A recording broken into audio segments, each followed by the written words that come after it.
नमस्कार साथियों, आप सभी का स्वागत है आप सभी के अपने YouTube चैनल पे। आज 6 सितंबर 2022 और आज की दूसरी पाली का पेपर रेलवे ग्रुप डी का सफलतापूर्वक संपन्न हो चुका है। सभी जीके, जीएस, मैथ और रीजनिंग के सटीक क्वेश्चन आज के इस वीडियो में कराए जाएंगे। आज की वीडियो का एनालिसिस रेलवे ग्रुप डी के छात्रों के लिए काफ़ी ज़्यादा इंपॉर्टेंट होगा अगर उनका पेपर आगे की शिफ्टों में लगा हुआ है।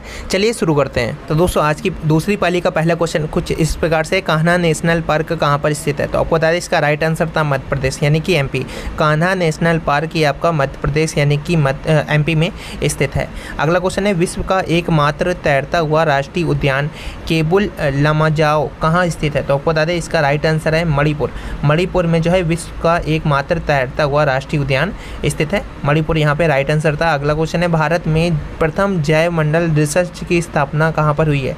तो इसका राइट आंसर है नीलगिरी। भारत में प्रथम जैव मंडल रिसर्च की स्थापना नीलगिरी में हुई थी। अगला क्वेश्चन है, कुगटी वन्य पशु विहार जो है किस राज्य में स्थित है? तो दोस्तों आपको बता दें इसका राइट आंसर है हिमाचल प्रदेश। कुगटी वन्य पशु विहार जो है ये आपका हिमाचल प्रदेश राज्य में स्थित है। अगला क्वेश्चन है, चिपको आंदोलन जो है किससे संबंधित है? तो आपको बता दें इसका राइट आंसर है वन संरक्षण से संबंधित था। चिपको आंदोलन जो है ये आपका वन संरक्षण से संबंधित है। अगला क्वेश्चन है, किस वेद में सभा और समिति को प्रजापति की दो पुत्रियां कहा गया है? किस वेद में सभा और समिति को प्रजापति की दो पुत्रियां कहा गया? तो दोस्तों आपको बता दें इसका राइट आंसर है अर्थवेद। अर्थवेद में जो है सभा और समिति को जो है प्रजापति की दो पुत्रियां कहा गया। अगला क्वेश्चन है, लौह पुरुष किस महापुरुष को कहा जाता है?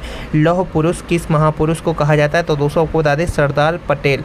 सरदार पटेल यहाँ पे राइट आंसर हो जाएगा। लौह पुरुष सरदार पटेल को कहा जाता है। अगला क्वेश्चन है, नेताजी किस महापुरुष को कहा जाता है? तो सुभाष चंद्र बोस। सुभाष चंद्र बोस यहाँ पे क्या हो जाएगा? राइट आंसर हो जाएगा। अगला क्वेश्चन है, दिल्ली स्थित लाल बहादुर शास्त्री जी की समाधि स्थल का नाम क्या था? तो आपको बता दें इसका राइट आंसर है विजय घाट। विजय घाट यहाँ पे सही उत्तर था। दिल्ली स्थित लाल बहादुर शास्त्री की समाधि स्थल का नाम जो है विजय घाट था। विजय घाट यहाँ पे राइट आंसर हो जाएगा। महाभारत के रचयिता कौन थे? तो आपको बता दें इसका राइट आंसर है महर्षि वेद व्यास। महर्षि वेद व्यास जो थे ये आपके महाभारत के रचयिता थे। तो राइट आंसर महर्षि वेद व्यास यहाँ पे सही उत्तर हो जाएगा।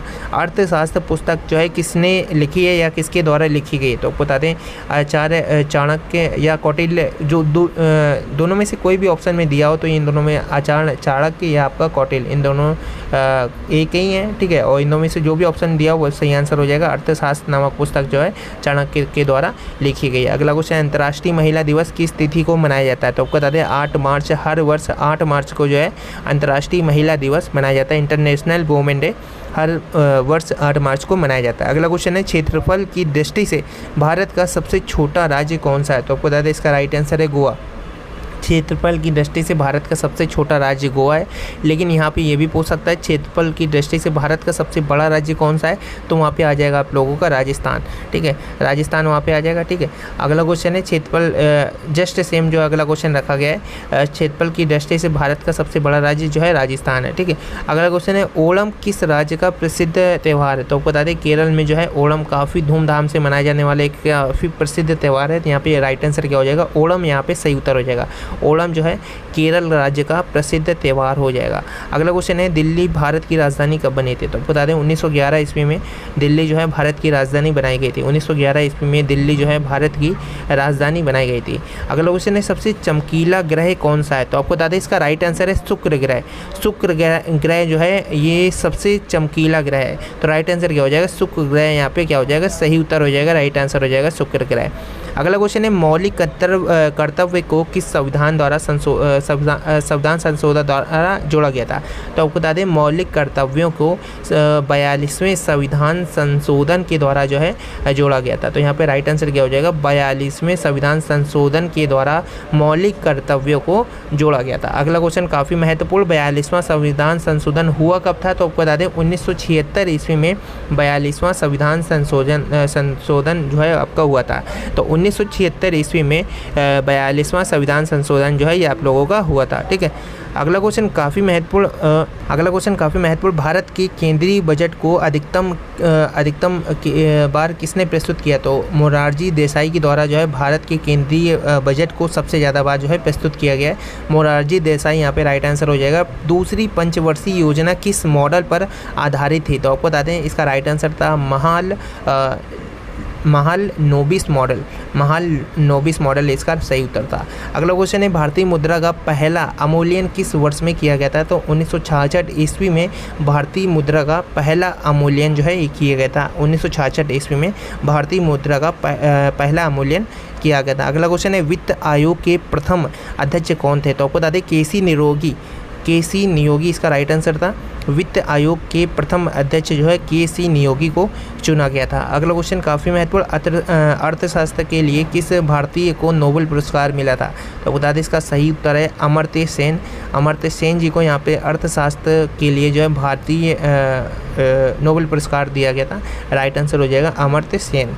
अगला क्वेश्चन है जिन वस्तुओं का मूल्य और मात्रा के बीच सकारात्मक संबंध होता है उसे क्या कहा जाता है? तो बता दें इसका राइट आंसर था निम्न स्तरीय वस्तुएं कहा जाता है। जिन वस्तुओं का जो मूल्य होता है मात्रा के बीच का सकारात्मक संबंध होता है उन्हें निम्न स्तरीय वस्तुएं कहा जाता है। अगला क्वेश्चन है भारत की सबसे पुरानी बीमा कंपनी का नाम क्या है? तो बता दें इसका सही उत्तर है oriental life insurance company Bharat की सबसे पुरानी बीमा कंपनी है। अगला क्वेश्चन है भारत में सड़कों की लंबाई में कौन सा राज्य सबसे पहले स्थान पर था? बता दें इसका सही उत्तर है महाराष्ट्र जो है इसका राइट आंसर है। सही उत्तर है वित्तीयन घाटा का मतलब यह है कि सरकारें किससे पैसा लेती हैं? तो भारतीय रिजर्व बैंक यहाँ पे सही उत्तर हो जाएगा। राइट आंसर हो जाएगा भारतीय रिजर्व बैंक।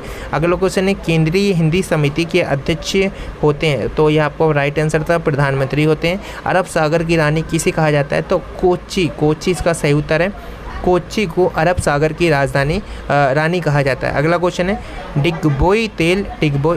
डिगबोई तेल क्षेत्र किस राज्य में स्थित है? तो आपको बता दें इसका राइट आंसर था असम। डिगबोई तेल क्षेत्र जो है ये आपका असम में स्थित है। अगला क्वेश्चन की तरफ भारत का सबसे ऊंचा जलप्रपात कौन सा है? तो इसका सही उत्तर है जोग। गरसोप्पा कर्नाटक में स्थित है। भारत का सबसे ऊंचा जलप्रपात जो है जोग है गोरसप्पा जो कि कर्नाटक में स्थित है। ठीक है, अगले क्वेश्चन की तरफ बढ़ते हैं। काफ़ी महत्वपूर्ण, जैन धर्म के संस्थापक कौन थे? तो ऋषभदेव यहाँ पे सही उत्तर हो जाएगा। ऋषभदेव राइट आंसर है। जैन धर्म के संस्थापक का नाम ऋषभदेव था। अगला क्वेश्चन है सम्राट अशोक ने जो है कलिंग पर कब आक्रमण किया था? तो आपको बता दें 261 ईस्वी पूर्व सम्राट अशोक ने कलिंग पर आक्रमण किया था। 261 ईस्वी पूर्व यहाँ पे क्या हो जाएगा? सही उत्तर हो जाएगा। राइट आंसर हो जाएगा। अगले क्वेश्चन की तरफ बढ़ते हैं। गौतम बुद्ध द्वारा सर्वाधिक उपदेश कहाँ पर दिए गए? तो श्रीवस्ती में गौतम बुद्ध द्वारा सबसे अधिक जो है उपदेश दिए गए थे श्रीवस्ती में।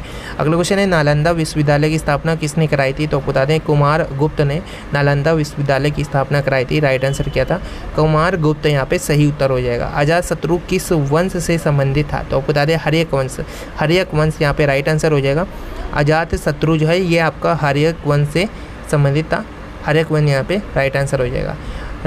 रजत रंगणी रचना किसकी कृति है? तो आपको बता दें कल्हड़ इसका राइट आंसर है। रजत रंगणी रचना जो है ये आपकी कल्हड़ की कृति है। कल्हड़ यहाँ पे राइट आंसर हो जाएगा। महमूद गजनवी ने सोमनाथ मंदिर पर आक्रमण किया था, तो किसके जो है शासनकाल में किया था? ठीक है, तो यहाँ पे सही उत्तर है भीम प्रथम के शासनकाल में महमूद गजनवी ने सोमनाथ मंदिर पर आक्रमण किया था। भीम प्रथम इसका सही उत्तर था।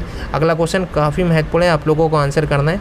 a + b बराबर दिया है यहाँ पे 8 और यहाँ पे दिया है a - b बराबर दिया है 6। ठीक है, इसके बाद बोला था a² + b² का मान ज्ञात करो।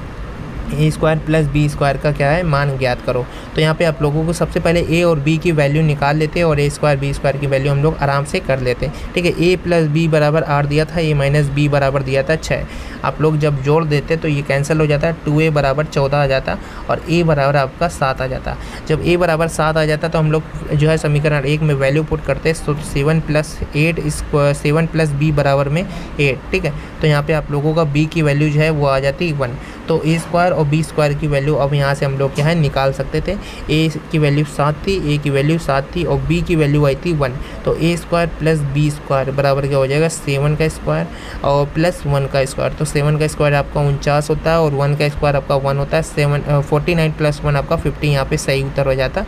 राइट आंसर हो जाता है 50। ठीक है, और अगला क्वेश्चन है, एक जो व्यक्ति है किसी काम को 12 दिन में करता है। ए जो है, ए कोई व्यक्ति है किसी काम को 12 दिन में करता है, बी कोई व्यक्ति है किसी काम को 8 दिन में करता है और सी कोई व्यक्ति किसी काम को 6 दिन में करता है। तो तीनों मिलकर उस काम को कितने दिनों में करेंगे। तो सबसे सरल तरीका, तीनों का एलसीएम ले लें। 8 का 8 16 आता है 24, 12 24, 6 का 6 12, 6 का 18, 6 चौको 24। तो 24 एलसीएम ले लेंगे, सभी की इफिशियंसी पता चल जाएगी। 6 चौको 24, 8 का 16 आता है 24, 12 24, सभी की एफिशिएंसी पता चल गई और हमें टोटल काम भी पता चल गया। 24 टोटल काम है और यहाँ पे इफिशियंसी को जोड़ेंगे 3 2 5 4 9, ठीक है। 24 काम को जब ये ए बी सी तीनों अपने एफिशिएंसी के साथ जब करेंगे तो 9 का 9 18, ठीक है। 2 दिन लगेंगे और यहाँ पे आप लोग यहाँ पे भाग करेंगे जब 9 का और 24 में, तो 9 दिन 18, इसके बाद 6 बचेगा। तो यहाँ पे जो भी आपका जो भी आप लोगों का शेषफल बचता है, तो हमने यहाँ पे लिखा शेषफल बचता है यहाँ पे लिखा, और जो आपका चल रहा था ये, ठीक है। 2 दिन 3 दूना 6, 3 3 का 9, ठीक है। 2 सही 2/3 दिन में जो है ए बी सी उस काम को कर लेंगे, ठीक है।